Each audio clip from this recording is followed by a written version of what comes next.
aturan diubah-ubah. Apakah kalian mau negara ini jadi kayak milik mereka? Intinya, mari kawal putusan MK. Meskipun bisa dikatakan menang, tapi tetap jangan lengah. Segalanya masih mungkin terjadi.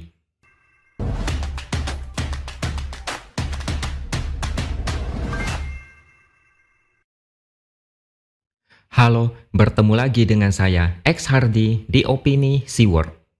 Rakyat benar-benar menumpahkan kekesalannya ketika putusan MK diabaikan oleh sekelompok orang yang kita sebut saja Badan Legislasi DPR. Mereka membuat akrobat politik yang mengakibatkan kegaduhan masif.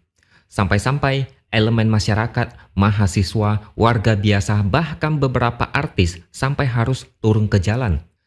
Mereka tidak bisa tenang melihat negara ini dijadikan seperti perusahaan milik keluarga. Kemarin terjadi aksi demo besar-besaran di beberapa kota. Kalau biasanya ada anggapan aksi demo adalah aksi yang dikerahkan untuk kepentingan para donatur politik, kali ini aksi demo menolak revisi Undang-Undang Pilkada adalah murni karena mereka khawatir negara ini dirusak total. Saya yakin banyak dari kalian yang emosi dengan tingkah laku orang-orang yang berada di Badan Legislasi DPR. Mereka bikin ulah dengan bekerja secepat kilat untuk menganulir putusan dari MK yang menjadi aksi pembangkangan terhadap konstitusi. Ingat baik-baik, semua parpol mendukung revisi Undang-Undang Pilkada. Hanya satu parpol yang menolak, yaitu PDIP. Sisanya adalah para pengkhianat demokrasi yang tidak peduli dengan rakyat. Seolah rakyat itu orang bodoh atau kaum rendahan yang tidak ada harganya di mata mereka. Ada 8 partai yang setuju dengan tindakan sewenang-wenang mengakali putusan MK. Ada Gerindra, Golkar, PAN, Demokrat, PKB, PKS, Nasdem, dan P3. Hampir semuanya adalah bagian dari koalisi Kim. Yang bikin rakyat marah adalah sikap tidak konsisten yang ditunjukkan oleh mereka. Ketika MK mengabulkan gugatan yang menguntungkan Gibran, mereka tidak berusaha menganulir. Mereka tunduk dan patuh pada putusan MK. Tapi begitu MK mengabulkan gugatan yang merugikan Kaisang, mereka langsung gerak cepat berusaha menganulir dengan alasan yang dibuat-buat. Ini sungguh munafik. Kenapa demi seorang anak sampai harus membuat satu negara gaduh? Apakah mereka benar-benar mendengar teriakan rakyat? Pastinya tidak. Apakah mereka takut ancaman dari sosok penguasa? Twitter dibanjiri dengan protes, marah, sumpah serapah, bahkan makian kasar yang ditujukan kepada DPR, Jokowi, dan keluarganya. Yang lebih mirisnya, di saat situasi negara sedang genting, Kaisang dan istrinya malah terbang ke Amerika. Kalau itu tidak masalah, tapi ada pamer-pamer nggak jelas, misalnya beli roti 400.000. Apa penting harus dipamer? Karena situasi makin panas, pendemo makin lama makin banyak.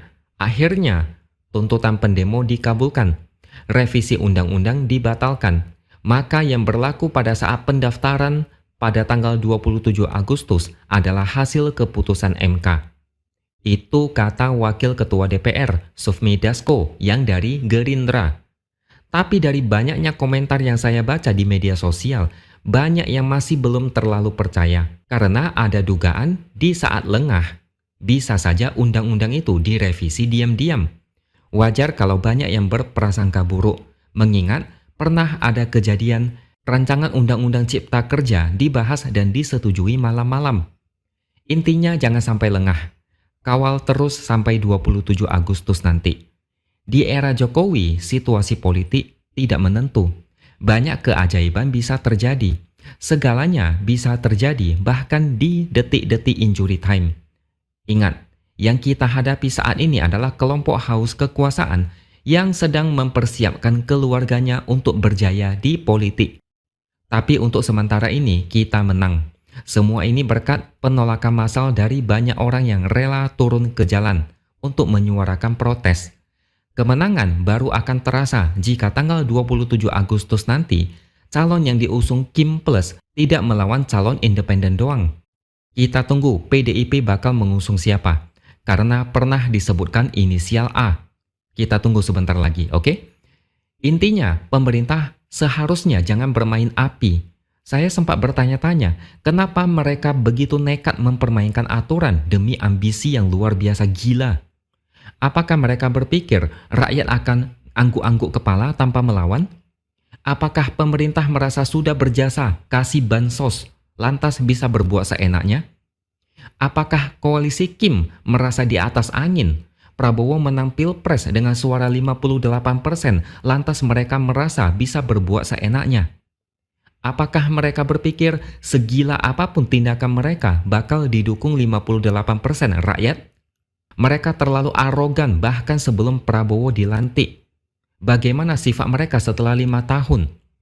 Belum apa-apa saja, sudah main kasar. Banyak yang bahkan dulunya mendukung Prabowo jadi menyesal dan merasa bersalah. Mereka menyesal kenapa begitu bodoh tertipu dengan gimmick joget gemoy dan terhipnotis dengan lagu Oke Gas Oke Gas. Demo kemarin adalah bukti jangan pernah main-main apalagi menguji kesabaran rakyat sampai mendidih. Di salah satu pasal UUD 1945 disebut kedaulatan berada di tangan rakyat. Tapi belakangan ini kedaulatan seolah berada di tangan penguasa yang seenaknya mengatur hukum. Jika ada aturan yang menghalangi, aturannya diakali, dihilangkan, diubah atau apapun. Pokoknya hukum tertinggi adalah keinginan sekelompok elit politik. Hukum harus tunduk. Makanya mereka bahkan berani mengakali putusan MK yang final dan mengikat. Hasilnya mereka menyerah. Mereka tahu jika tetap nekat dan ngotot akan terjadi sesuatu yang lebih parah. Ini adalah bukti kalau rakyat bersatu tidak ada yang tidak mungkin. Mereka berpikir dengan berkuasa bebas berbuat seenaknya, bebas menjadi rakus di luar batas, bebas mendapatkan apapun dengan cara-cara yang tidak benar, bebas membangkang terhadap konstitusi. Tapi rakyat marah dan kita saksikan sendiri penguasa menjadi sangat tidak berwibawa, dijadikan bahan olokan, keluarganya dicaci maki. Nyali mereka menjadi ciut. Mungkin tidak menyangka penolakan dari rakyat akan semasif itu.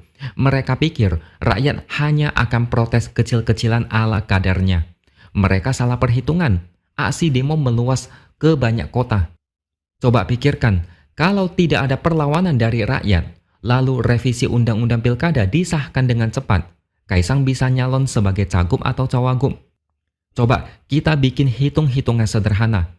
Gibran jadi wakil presiden, lalu lanjut jadi presiden, lalu diganti Kaisang, lalu diganti anak-anaknya, cucunya, cicitnya, begitu seterusnya, tanpa ada yang melawan, karena tidak ada yang bisa nyalon. Aturan diubah-ubah. Apakah kalian mau negara ini jadi kayak milik mereka? Intinya, mari kawal putusan MK. Meskipun bisa dikatakan menang, tapi tetap jangan lengah. Segalanya masih mungkin terjadi. Dan untuk para elit politik yang rakus kekuasaan, pernahkah berpikir kejadian ini membuat investor jadi ragu? Mereka itu bukan orang bodoh. Mereka bisa berpikir kalau aturan bisa seenaknya diutak-atik, artinya tidak ada jaminan kepastian hukum. Gimana mereka mau yakin untuk invest di negara ini? Apakah mereka pernah berpikir sampai sejauh itu? Saya rasa tidak. Ambisi nomor satu. Yang lain masa bodoh. Oke, sampai di sini dulu opini dari saya. Subscribe channel ini supaya makin berkembang dan jangan lupa tuliskan komentar Anda. Terima kasih sudah menonton dan sampai jumpa lagi di lain kesempatan.